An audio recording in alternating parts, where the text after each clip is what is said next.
introduction to one of my favorite people on earth, Mr. Stephen Oliver, who is with the Advisor Marketing Podcast. Now, Stephen is a true maverick, and I mean that in every sense of the word.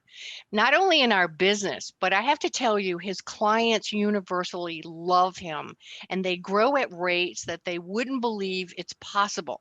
Now, on this podcast, in each episode, Stephen is joined by various members of his team or special guests to share insider secrets to rapid growth and high net profits in your financial advisory practice. So I just want you to know you're in for a wild ride, new information, and a lot of exciting new future because of Stephen Oliver. Well, welcome everyone. We're going to get started here in a short order, and I see a few familiar names that are joining us today, and some familiar names that had registered, and hopefully I won't have the many dogs running in and out of my office distracting us too much today. But anyway, not sure you could hear that, but I ran over the puppy sitting a 4-month-old toy poodle who just got run over by the wheel of my chair. So I apologize to Libby, and hopefully that won't be too much of a distraction here. But anyway, we're getting rolling. We may, in fact, be joined by Dr. Greg Moody, and we may, in fact, be joined by Mindi Godfrey, both who are on our team here. But regardless of that, what we want to do is kind of expand on, think about, anticipate, and expand on really how to be a maverick advisor, how to stand out in your area, and how to really become the one of the books I was catching up on, as kind of an aside. I've read it several times, but it's Blue Ocean. And the whole idea of the book is you want to be a category of one. Instead of trying to compete by being more credentials, by being cheaper, by being more responsive, by being located closer to them, by specializing more in an area, the idea is to be the only person who does what you do, and therefore you eliminate any and all competition. Because if there's nobody else who does what you do, then or certainly no one else that they know about who positions themselves as the expert at what you do, then it's the easiest possible way to compete. And not to beat this drum over and over and over again. If you've watched many of the podcasts, which I recommend, you can go to our website and go to subscribe to podcasts. So if you probably if you Google financial advisor marketing podcast, Stephen Oliver's Financial Advisor Marketing Podcast, there are several that have similar names, and some of the others are quite good too, I must say. But you'll find that, or go to my YouTube channel. But you'll hear me beat that drum quite a bit, and hopefully you've read the book. Let's see, I've got one right here. Here was an artist-proof copy, but hopefully you've read the book. But the never-ending beat the drum is worse than anybody I've ever seen, worse than any group I've ever seen. Maybe CPAs are a close second. But financial advisors seem to be having a contest to see who can be the most bland, boring, and the most alike, and who can stand out the least. And I think part of it perhaps is, for those of you who are, whatever term you want to use, but captive, working within a big behemoth that handcuffs you and ties and constricts and controls what you do. And for others, it's just at whatever level you're thinking, whether you're your own compliance officer as an independent, or whether you're having to go through your office's compliant officer for many things, is you're in a business where people are cowed by compliance way above and beyond anything that's the ethics and legality of it, and cowered into submission by being as bland as humanly possible and as common as humanly possible. The way I think that in this industry you get around all of that, and I don't mean in any devious way, but what you have restrictions on, and that's been changed quite a bit recently, were things like direct testimonials of proof of performance, earnings claims, or annual return percentages and so forth. And and the rules have changed, as you probably know. The FTC issued new or SEC issued new rulings on that, and you are allowed to use earnings claims. And frankly, if you didn't know it, all industries have an awful lot of restrictions on testimonials and claims that you make. I did quite a bit of work marketing in the franchise industry, and their hands are really tightly bound as well. But the last thing you want to do is you want to be playing this game of being no different than anybody else and as bland as humanly possible, and only distinguishing yourself through an alphabet of numbers that nobody else understands and nobody else knows. Give me half a second. One of our panelists is trying to get in here. Sorry about that pause. We have Dr. Greg Moody is our one today, who's unable to figure out how to get in to the advisor room as a panelist. So we shall see if he manages to accomplish that or not. Keep your eyes out. We shall see if he tunes in.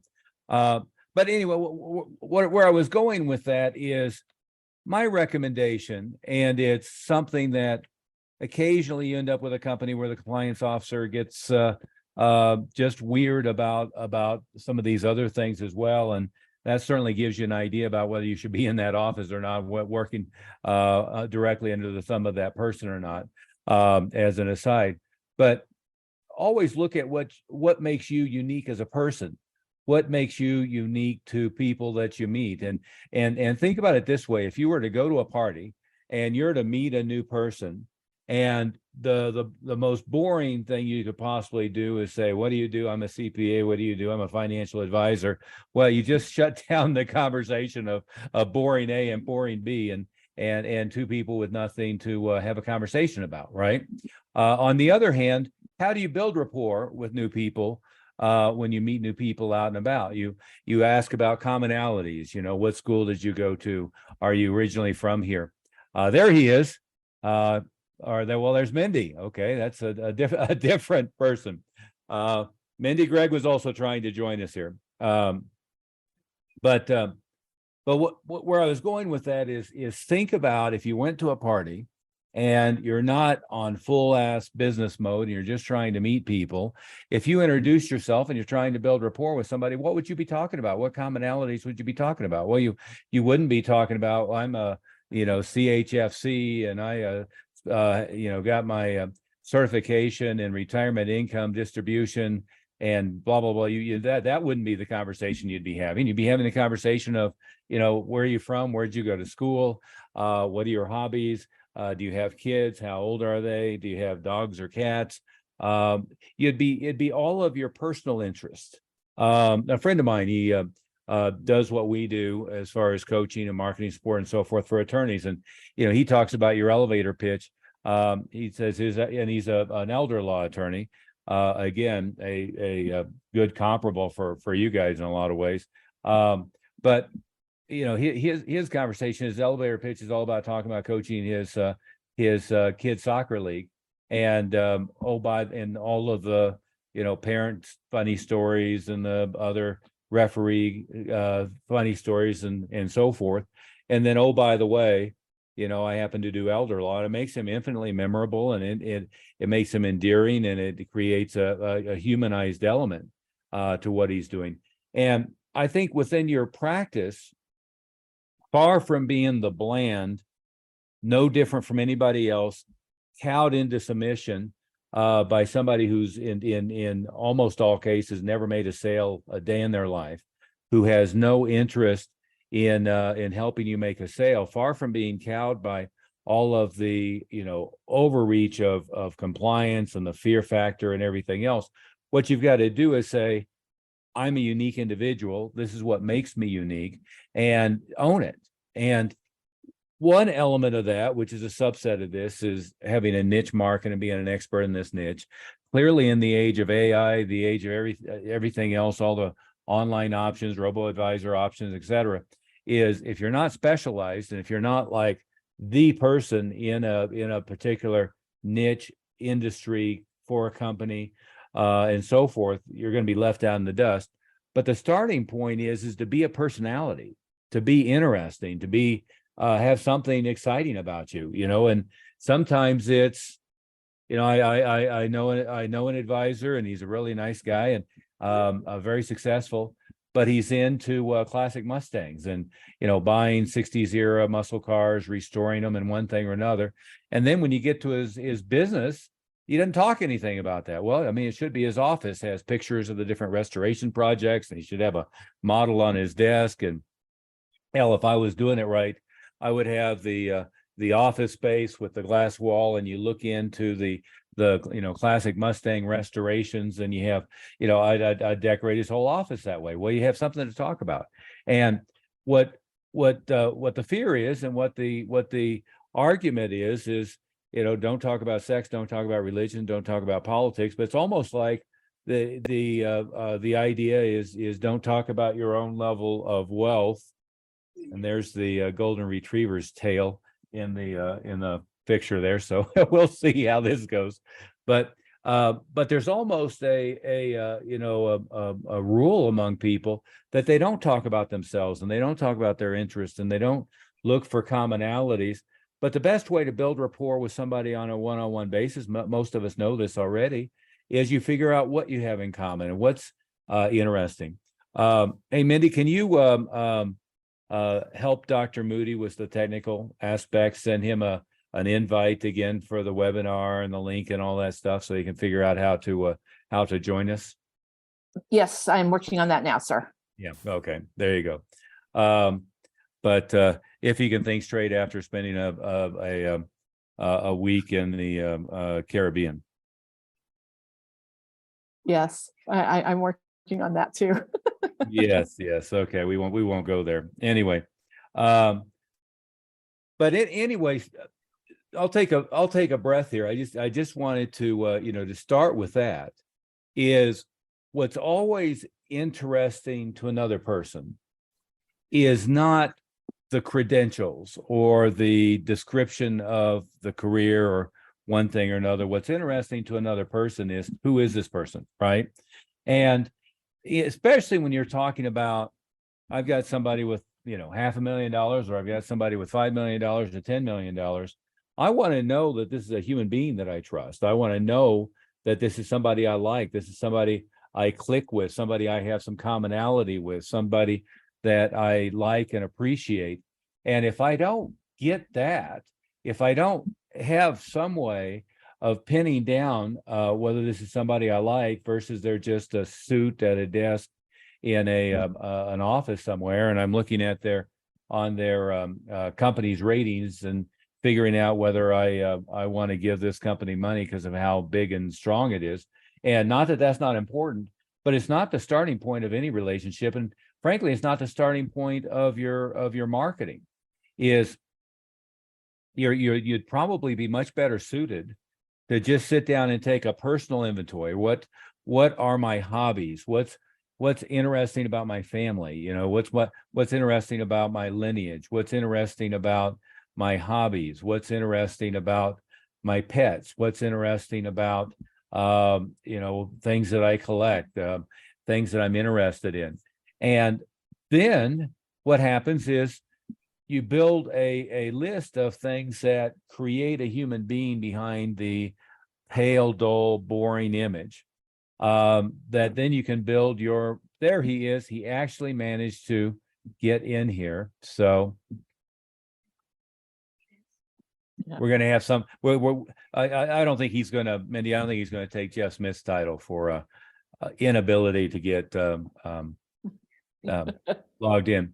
Greg, we may permanently consider shutting down a meeting and stranding everybody as a Greg Moody, but you have about 9,832 more inabilities to get into the meeting in order to catch up with Jeff Smith. So you're safe on that one not being named a Jeff Smith.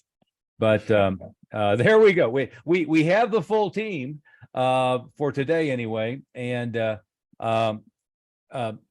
Greg, I had just droned on for an insufferable period of time about figuring out what your hobbies are, figuring out what makes you interesting, how boring ass the title of financial advisor is, and the designations and distinctions, all of that stuff that goes with it, and how people are cowered into submission by either their level of captivity or the compliance people. My favorite term was Dan Kennedy's old partner, Bill Glazier, and he called it the sales prevention department.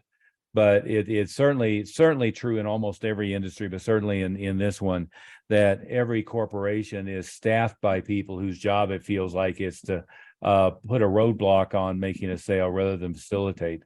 I don't know why it's a high level of stupidity. I was just reading about this. My friend Dave D.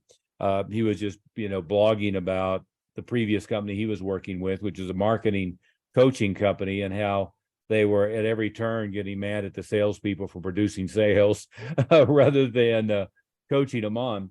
Every company should know their bread and butter is the front end, get new clients in the door, keep them long term, and support their salespeople, who are the number one most important person in their company, and then number two most important, which again, there's a huge disconnect. I can't tell you, as you know, with a TV on the background, I see all this advertising for these big companies and feel like throwing a paperweight at the TV at how stupid they are. Well, I think I think buried into that message is the message you get from corporate. I think it assumes that they're right, and I think what we have to assume is that mostly they're wrong. Yeah, is mostly they don't know how to market. They don't know how to get you new clients. They don't know how to get those clients turned into long-term happy customers. They're almost always working at odds, and that seems counterintuitive. You work for a large company like, let's say, Northwest Mutual, LPL, a big company, and they've been around a long time. They're billion-dollar companies, so they must know what they're doing, right? Well, their strategy hasn't been look out for you. Their strategy has been look out for bringing in a lot of advisors in the front end most of the time, and then see who sinks and see who swims. And they really haven't had to be individually. They aren't known for looking out for an individual advisor with their own interests, self-interest, quirks, lifestyle needs, and being a personal coach for your success. They've been really known for selling their properties or their funds or whatever their particular product is. They're known for their product, not for them being the perfect entity to help you. That's where we come in, I guess. And so that's what our job is, and that's why we're pretty well needed by the people that are all you guys that are listening. But if you think about it, that makes a lot of sense then, that those companies are not, their job is not to help you. Their job is to sell their product and to make sure that there's a lot of different things moved. So that it would make sense that isn't that they wouldn't necessarily be invested in you and helping you get a lot of clients and helping you keep them a long time, because it's not really what they're about. Yeah. That's right. And again, I was having the conversation with Dan Kennedy recently, and his take was that most advisors get brought up in a role of the sales mode, but they don't understand marketing, so they don't understand the whole process to get a qualified person in front of you to make the sale. And sometimes they think in terms of advertising, buy lead somewhere or one thing or another, and they think in terms of making a sale, but they don't understand the marketing umbrella, if that's the right way to phrase it, of all of the steps to get to the point where you've built the role of being the ideal expert, where you've created that blue ocean idea where you're the one and only go-to source for whatever it is that you're going to target on doing, and the process to nurture and develop and create a flow. And again, the idea that the only way to create new clientele is through referrals. One is complete, absolute, unmitigated, forgive my language, horseshit. I mean, it's very limiting. But on the other hand, most of the advisors that tell us that they're convinced the only way to create traffic of new clients is through referral are not implementing referral systems in any effective and consistent way. They're maybe every time they meet with a client or a new client, they're begging them for their clients, or they're using the old trite, I get compensated two ways. You send me your friends, and I get commissions on what you do. Well, that doesn't get you very far. But instead, it's absolutely true. Qualified referrals are a wonderful source of traffic, but you get qualified referrals by making it easy for your clients to bring their friends to you. We have found that pass along tools and events, as broad categories, are two of the best ways to do that. Number three, we know that constant and forever communication with your clients, whether it be gifting or daily or twice daily email, or whether it's a mailed newsletter every other week or even just once a month, but constant and never-ending communication is. It's Lee Milt here, and I'm delighted to interrupt you today and let you know that I've been working with Stephen Oliver for 10 or 15 years now. He's a great guy. I love all the research that he does. And I just wanted to let you know that if you're enjoying the content on this podcast, then you really want to make time to visit advisorwealthmastery.com. And why should you do that? Well, because you're going to receive 2 of his great books, and actually one of mine called Success is an Inside Job. You'll also get a lot of absolutely free material on growing your practice through effective marketing. So again, take the time to go to advisorwealthmastery.com. The key. We also know that educating your clients on what the range of problems that you can solve are is the most important step on helping to expand the range of what they're doing with you. So you really get to the point where you're 100%, which should be the base criteria up front, is you're managing every bit about their financial situation. But number 2 is, without that education, they come across all kinds of situations where you're not only not top of mind, they never even think about you, because you may be handling their retirement distribution, and their son or daughter is worrying about college planning, or worrying about disability potential income or something like that. And if you don't educate them on your range of capabilities, that you would never even come to mind. Yeah, and that's something that I think when we start working with somebody, there's almost always a huge amount of, one term about it would be money lying around on the floor, where they're not even going back and having good communication with their clients that are helping them out in a very positive way. This is not being manipulative in any way whatsoever, where you'd work with your clients and meet with them a little more regularly than probably what you're doing now, and making sure that they know all the different things that you can help them with. You said it a really good way, as problems that you can solve. And so many of our people we start working with, have 20% of the possibility of what they could be working. 20% of their investment assets are with them, or they work with them on other products that they could have, or they're just not meeting with them regularly to make sure that, or not asking them for their clients to put all their assets into their portfolio with them. It's just kind of, I wouldn't say negligent, because nobody's ever told them to do that before. Somebody's told them to, meet with them and, okay, what do you want to do? Okay, I'll do that for you, rather than have a more thorough exploration of what would be helpful for them. The other thing I was going to say about what you said earlier is when you're doing things right, don't be surprised that other people tell you that you're wrong.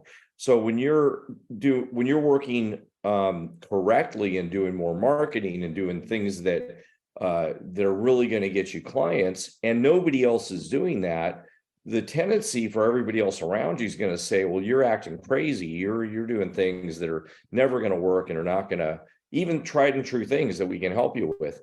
And part of the reason there is that if you're doing something that's unusual, people are going to look at you as an outlier. That's what we want you to be. We want you to be in the top 1%. Well, guess what? Those are outliers, and people are going to look at you as being unusual. That's kind of what you want. But during that process, it's going to be lonely. It's going to be different, because you're going to be, as you talked about, finding things that you're interested in, looking more thoroughly at the niches that you want to work in. Nobody else is doing that. They're just sitting around waiting for people to maybe walk into their door or maybe call them on the phone. Oh, I think we lost your audio. We Unless- did. I muted okay. myself. And failed to unmute before I started talking. I don't think I have a career ahead of me in radio. But I was looking quickly for that Ken Fisher quote, and since you had mentioned that, which I keep referring back to, I did put it in the book, but it was basically when he started doing direct response marketing and newspaper, on radio, on the online, and so forth.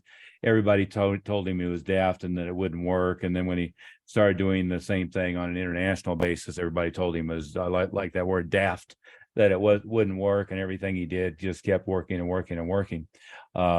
So that's exactly right. Well, there's another point of that. Sorry to interrupt Yeah. you, but if you're the one doing things that nobody else is doing, if they work, you've got the perfect marketing, right? If you're doing stuff that is effective, and you're the only one doing it, I'll say it again, then if nobody else is doing it, you got a free reign until somebody catches up. And very frequently, I think the Fisher quote was that he was worried also, the other part of that was he was worried also about all the big companies stealing his ideas, and they just never stole his ideas because they weren't smart enough to do it. Well, it wasn't that. They had already concluded that they wouldn't work. It wouldn't work. They had concluded that they wouldn't work, which I mean You is could say they're not even smart dumber. enough. Yeah, that's even worse. Yeah. Even though there's obvious, and to be fair, I think it's some of the people that we talk to, we suggest something that might be perfect for them, and they've tried it, and they say to us, well, I tried that, but it didn't work.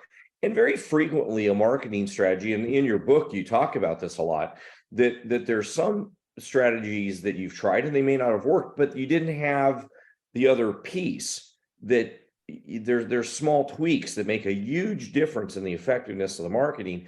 And that small tweak could be, very minimal, but it can make a 20-to-1 difference in the results that you get. And in a lot of companies that you can outsource these kind of things to don't know these tweaks. They do Facebook marketing for you, or LinkedIn marketing, and you end up getting really weak leads, and they're not very high quality. That's some of the reasons why you end up getting frustrated with throwing your money over the fence to marketing companies and not getting very good results. Mm-hmm. Yeah, well, that's exactly right. And let's talk at a macro level now on some particular strategies, not down the weed tactics, but some strategies. Is what, again, the very first thing is you want to become about creating a persona of who you are that humanizes you, makes you memorable, and helps you stand out from the crowd. And any level of trying to do that with credentials and certifications and all of the kind of normal, Mindi, Greg, I have 14,000 or so advisors that are, I'm connected with on LinkedIn, and 90% of them have RICP and CFP and 15 other letters after their names. And it always just, I find it humorous, because no one who is coming in their front door, if they're doing effective marketing, was out searching for somebody with that designation. Now, as part of the sales process, it may be the justification for why you are a highly qualified, incredible person to handle their income distribution or their whatever it might be. It might be that, and it might be that in a corporate environment that it's useful. Maybe you get internal referrals because you're the guy that has something that they understand. But to the great unwashed masses, to the general public, to the people that you're looking for to bring in, whether they have 50 million in assets or they have 200,000 in assets, they don't know, they don't care, they're not looking for that, right? But then the next thing is to truly become a specialist at something or for someone. And what short of something that is obvious and stands out that you love, we have advisors we work with. I see Daniel Hecht on here.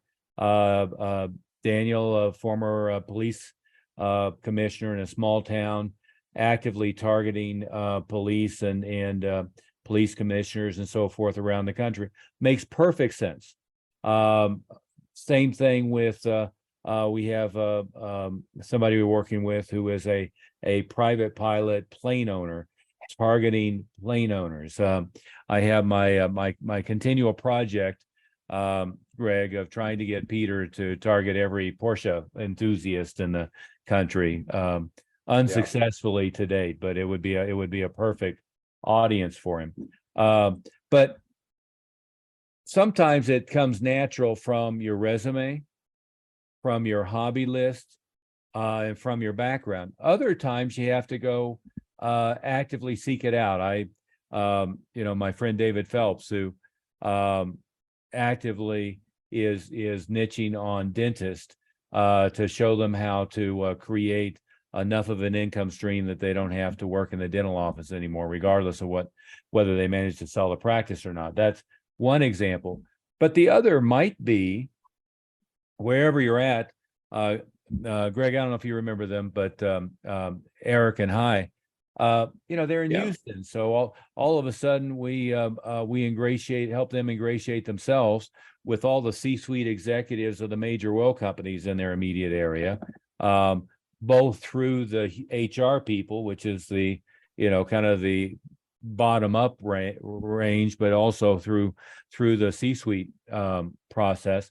And they became the go-to guys for those companies. So they happened to be in the immediate vicinity at the time of BP and a number of other massive international oil companies. Well, that's when you can do the book on, maximizing your retirement as an oil company executive, or even on the other end as a wildcatter or something like that.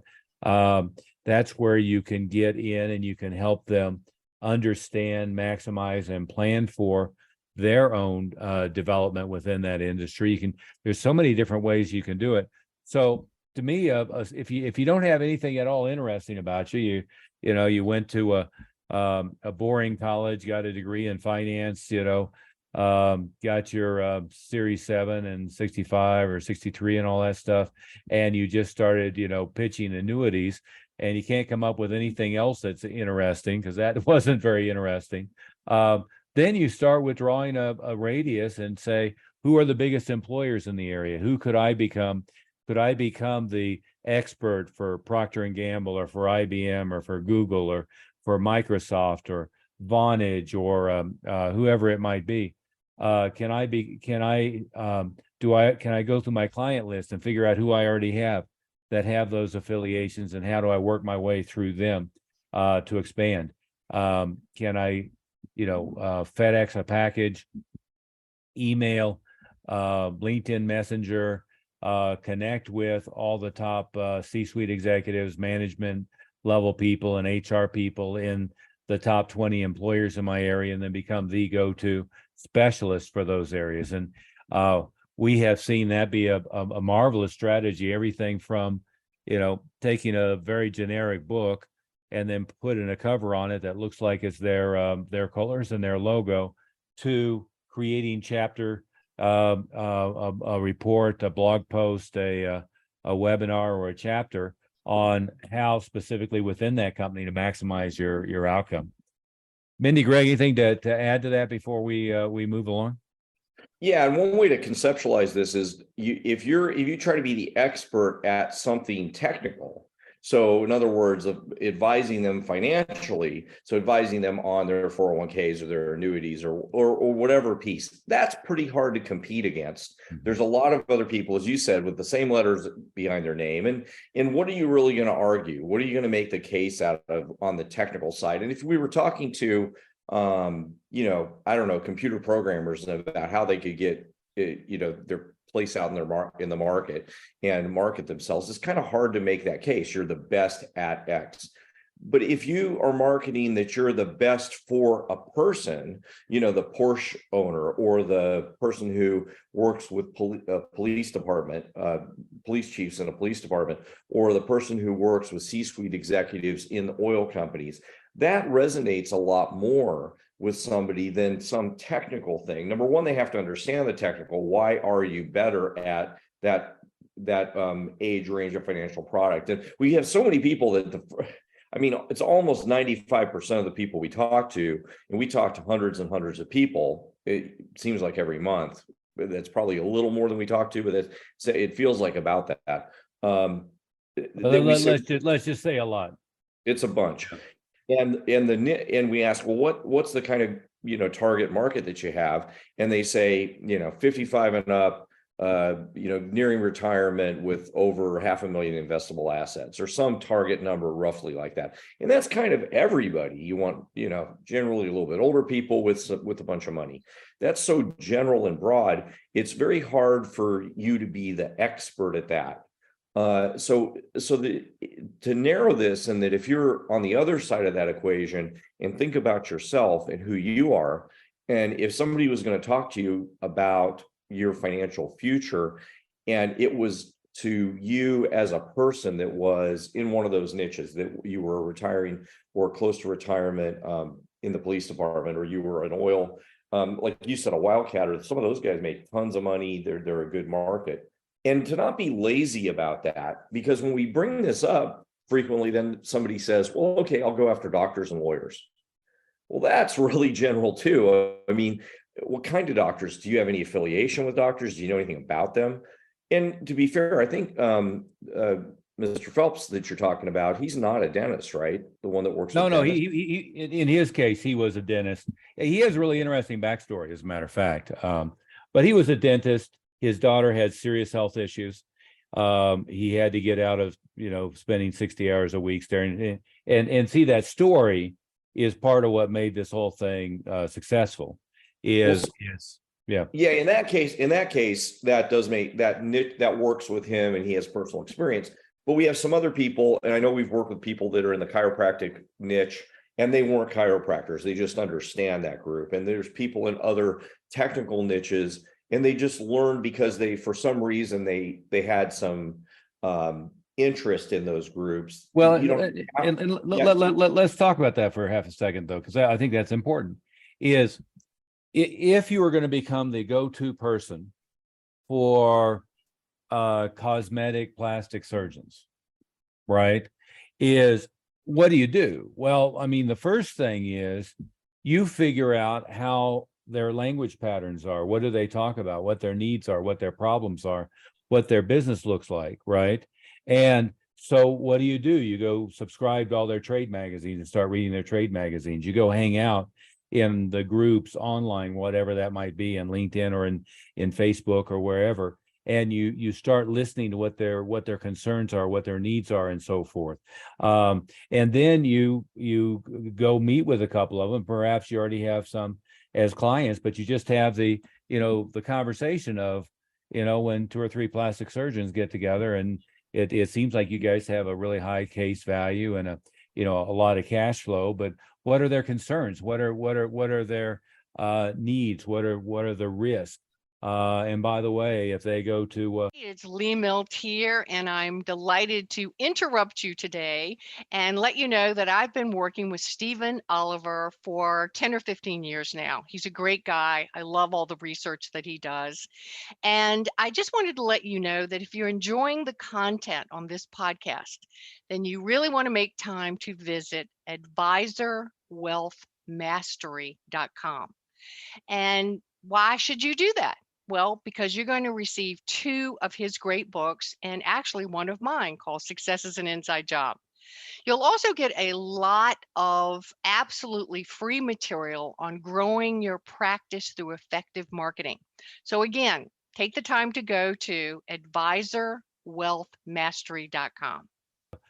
you start looking at when they retire, if they are they able to sell a practice, or really is it, hand it off to one of the other surgeons and hope they get a monthly payout, which never happens. How does that work, right? But it's important to know all that stuff. Is if they grow their business and at the end they turn 60 and they sell it for $5 million and they're fat, dumb, and lazy, it's a whole different conversation than if they build up a business that really isn't worth much. Perhaps they think it is, but it's not. The other thing is then you'd go and find out who else sells to them. So there's equipment sellers, there's people who are pitching them on helping grow their business. There's people who are pitching them on sales advice, marketing advice, online, offline lead generation. You can go through the list. Well, who of those could I partner with, right? And again, you mentioned David. Well, that's how David got a huge head of steam. Is a mutual friend of ours, does business coaching for dentists. And so all of a sudden he becomes a keynote speaker at a convention of 500 dentists and rounds up 20 of them all in one, on one day. And then you're off to the races, right? So once you really target in on who is it that I would like to work with, or who is it that looks like good suspects, now you want to learn everything you can about them, because when you're having the marketing conversation, when you're doing advertising, what you want is it's getting inside the conversation already going on in their mind, using their terminology. And the people who do it well, any number of our friends who do it well, they just assume. I know people who work, like you said, with chiropractors, and they just, they'll walk into a meeting or a convention and they'll, say, "Oh, hi, doctor," and they'll just assume they're one of them, and they're not. But that's how fluent you should become on their language, and how confident you should be on what their concerns are, what they're worried about, plus what the reality of their financial outcomes look like. Yeah, and that's not misleading at all. You're not trying to manipulate anybody at all. It's just being clear that you're the go-to person in this niche, in this niche for this, part of what their world is.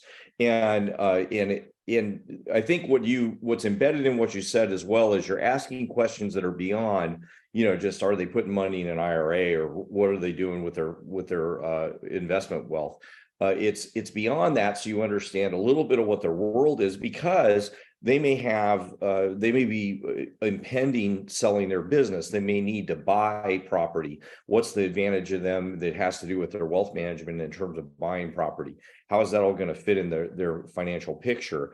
And if you might be catching somebody that has, a growing practice, let's say the plastic surgeons, a lot of times those guys will buy a building and, run their practice out of it, or be in a larger practice, or they'll have partnerships. Understanding some of that would be important if you're going to go, that particular niche. Now, if you were working with, let's say, airplane owners, like one of our other clients, there would be other personal things that would go along with that. And what are their needs and fears and wants? And you mentioned, that would be a great thing to write an article about, maybe about one of those specific needs, fears, wants that have to do with them. Now, is 80% of what you might work with them on the same as what you'd work with somebody else, in that tax bracket, sure, it might be Well, 80%. perhaps 98%. Yeah. Yeah, I mean, Yeah. yeah, but it's not, we're not telling you you have to go to go to college and become an MD to work with people in a niche. But if you're the go-to guy for, let's say, plastic surgeons, that means something. It doesn't mean something if you're the guy for doctors and lawyers. Yeah. Yeah. It's way too big, right? If there's 3 million of them in the country, and there's very little in common other than they went to med school or went to law school, that tends not to help you narrow it down and stand out from the crowd, right?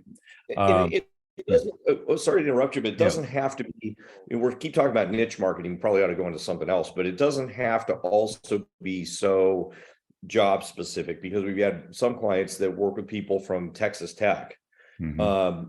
Or the go-to, Texas Tech graduates may have things happening.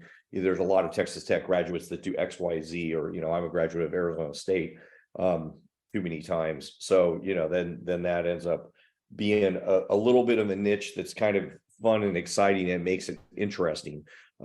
Are there specific things that they have, financially? That's more broad in terms of what their differences might be, but it still might be something where you could get involved with certain groups within that niche.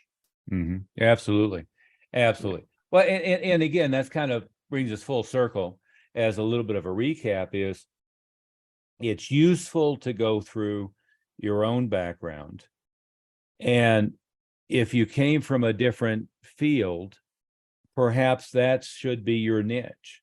But it's, what are your hobbies? What are your interests? What's your family involved with? Who do you already know? And if that doesn't shine a light on it, the next step, I think, is always go through, assuming you're established, go through your current client list and say, who is it that I work with now?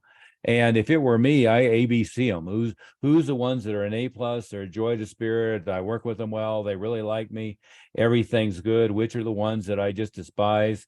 If you just despise lawyers, don't go round up 100 of them. You will make your life miserable, right? But if you just love, commercial real estate brokers or some other group of people, or if you love people who are into Afghan, whatever they're called, dogs, or dog shows or whatever, just look at that's another way, is look at your current client list and say, who do I have that I love? Who do I have that is a good fit? Who financially is a good fit for what I'm trying to accomplish? And maybe that's a good way to go. And what we were talking about for the last few minutes was, if you don't come up with something there, draw a radius and figure out who the big employers are, or figure out what a narrow niche slice of a career is, and figure out how to go target it. And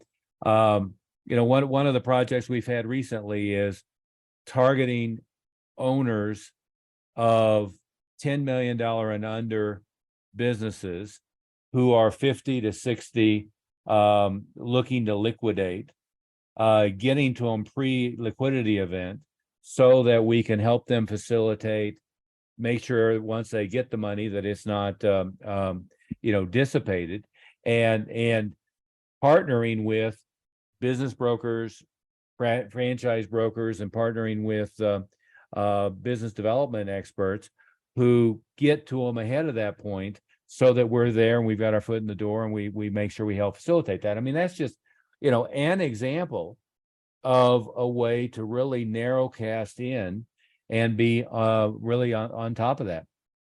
Hey, yeah, we've been droning on for about 50 minutes here. I want to transition to something quickly. And Greg, as you know, we have to, in Mindi, we have to go to yet another one of these for an hour and a half, and then yet another one for an hour here back to back. We're kind of schedule tight today, and I can't even blame Mindi, sadly, on this one today. But let me share some information quickly before we go to a little bit of a summary. I do see some familiar names on the meeting, so there are some people who have joined us live, and of course, there's I think another 100 or so that will probably be joining us by watching the replay as opposed to joining us live. But for many of you who are with us live, you've probably already read my latest book, latest of several, but The Extraordinary Marketing for Financial Advisors. If you haven't, that's the one I was holding up earlier, at least the author's proof copy of it. I would highly recommend it, but let me explain how it came about. It came about in the process of us putting together a complete marketing program. It's DVD, CD, and if that's too old tech for you, it's all on MP3 and video streaming and video and I guess MP4 and MP3 downloads as well. But it's a complete marketing program. The book was put together after the fact as a support tool, as a companion piece to the marketing program, and I think it holds up pretty well independently on its own, but it really was developed as the companion piece for this marketing program. So if you don't have the marketing program and the book and haven't gone through it and studied it, and frankly, I believe this is one of those books that merits, reading it quickly and then going back and reading it slowly with a highlighter and then going back and reading it more slowly with the notebook to give you action steps. But if you haven't gone through both of those, you really need to.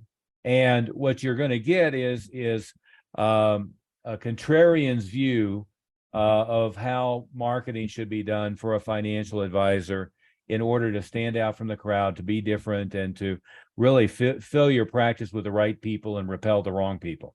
What we always find is that this is a complete paradigm shift for 99.9% of advisors who have gone through it so far. In other words, it gives them a complete different way of looking at the world, gives them tools that they had never thought about before. What might you add to that, Mindi? Is that a fair way to say that? Let me unmute before I speak. Yeah, absolutely. I mean, it's just such a great set of resources. And in talking with advisors who've gotten the program and looked at it, there's the little ahas that oftentimes make a big difference that they get when they go back and look through it and go, oh, yeah, I tried LinkedIn, it didn't work, but oh, look at this, aha, this makes it better. Mm-hmm. Or, oh, I've tried this. And so I think that that part of it is just, as people work with the materials, invaluable. Yeah. The second thing I would say that we find is once somebody has gone through all of these materials, they have really nailed down thoroughly the what. What should I be doing? How should I be thinking about it? They really nailed down the strategy. But as you know, once you really start to implement, it always seems clearer and more straightforward, on the surface than when you start digging into it more thoroughly. What I should be doing day to day on LinkedIn, what I should be doing day to day with direct mail, what kind of list I should be targeting, how I should be positioning myself, how to develop a book or a report or a webinar and so forth.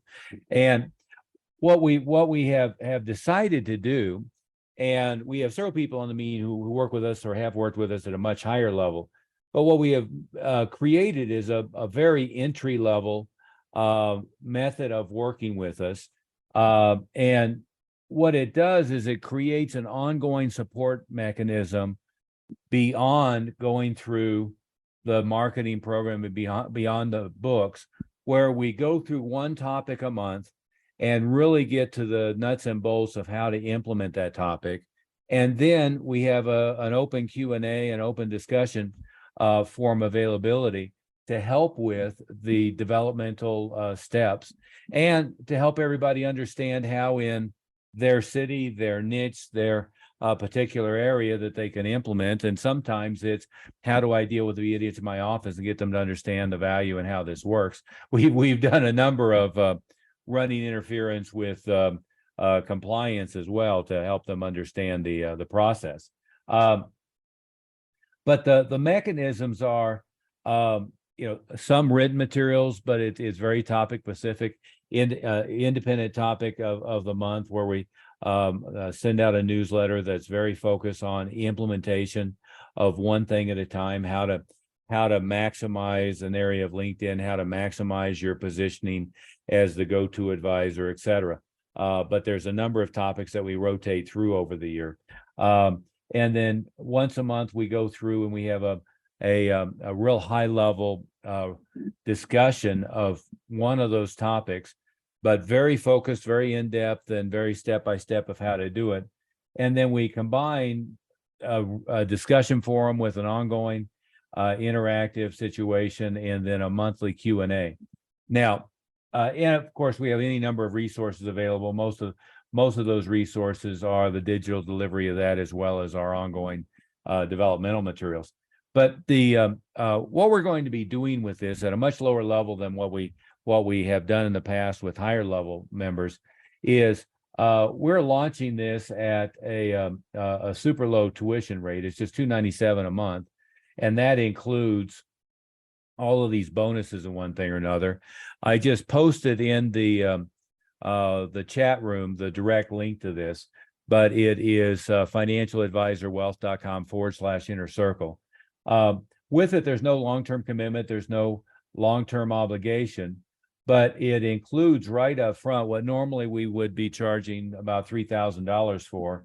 It includes all these initial upfront programs and bonuses and so forth. And then it includes the $297 a month includes all of these resources and materials to implement, including setting aside time with us and oftentimes other special guests to answer your questions, to really hone in on what resources you need, what targeting you need to do, and how you need to implement it. So just to wrap up today before we run out, is if you were to go to financialadvisorwealth.com/inner circle, that's a really good way to plow the field ahead of time before some of you want to work with us on a much higher level of coaching, where it's much more support on every week and every very specific issue. But this is a way to really get started, to learn the basics. And right now, as I said, we're launching it at $297 a month. June 1st, we're going to shift it to $497 a month, which I meant to do May 1st. We got caught up in some other projects and didn't. But you can still go ahead and register for that. You'll be on our list to be getting the monthly deep dive, the monthly Q&A. You'll be involved in our active discussion forum, and you'll be involved in receiving the newsletters, including our material from Lee Meltier, referred to as Millionaire Sparks, which is very comprehensive every month on just expanding your thinking and expanding your horizons on getting your business going. Greg, what would you add to that before we wrap up here? You're muted now, I think.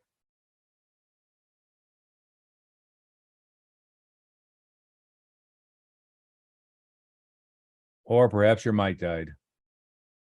Yeah, your mic's not connected. Yeah, there you go. Let's see. Is that There you better? go. There you go. Now you're good. Now you're good.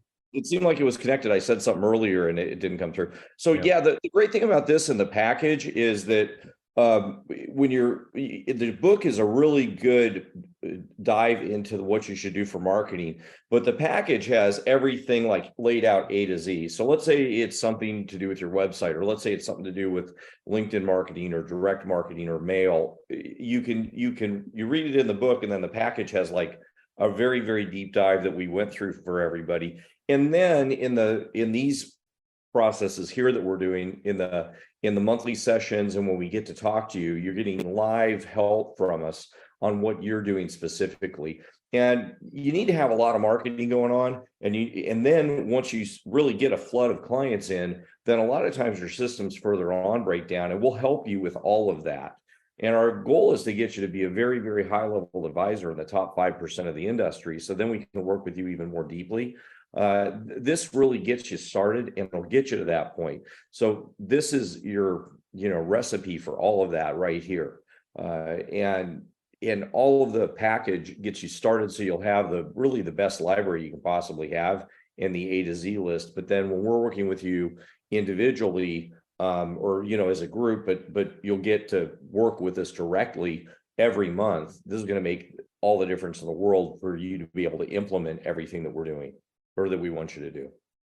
Yeah, at a very minimal monthly tuition and a very easy low-hanging fruit way of getting started. Not to be mean on it, but if somebody can't afford that tuition, then it's pretty hard to think that you're going to stay in business. Yeah, I mean, if you're not willing to invest that on building your own knowledge of your own business on how to create better and a higher volume of new client flow, you probably should hang up your spurs now. So that is a fair way to say it. But again, it's financialadvisorwealth.com/inner circle. I have posted it in the chat box here, and I have posted it on the Facebook live stream as well. So I would recommend go to that. That's going to be up at that tuition level of very briefly. We're going to shift that. And by all means, start with right away, go through the book, but then go through the CDs and the DVDs or the online streaming and MP3 downloads, and use that as your starting point, because it's going to open your eyes, expand your horizon, and dramatically reframe the way you think about your business.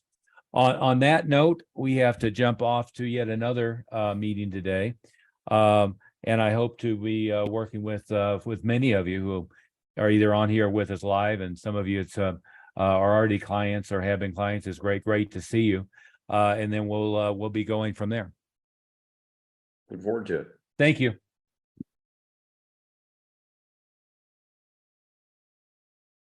And I will see you in the next room. All right, guys. See you later. Bye, guys. Bye.